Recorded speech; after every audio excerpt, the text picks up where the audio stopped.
કેમ છો બધા? સરસ મજાની સ્માઈલ આપી દો. હસો છો, કેટલા સરસ લાગો છો.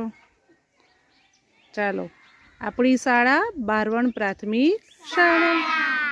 આજે આપ સૌ ધોરણ 1માં અભ્યાસ કરી રહ્યા છો. તેમાં બીજા સત્રની અંદર ગુજરાતી અધ્યયન સંપુટ એમાં એકમ નંબર 5 એનું નામ છે લપલપિયો કાચબો. તેમાં સૌ પ્રથમ એક પ્રવૃત્તિ આવે છે, એ પ્રવૃત્તિ આપણે અત્યારે કરવા જઈ રહ્યા છીએ. હવે તમારામાંથી કેટલાને સાયકલ ચલાવી ગમે છે? ઊંચો હાથ કરો જોઈએ. અરે વાહ, બધાને ગમે છે ને? સરસ. સાયકલ ચલાવવાથી આપણને ઘણા બધા ફાયદા થાય છે, ખૂબ મજા જ આવે ને.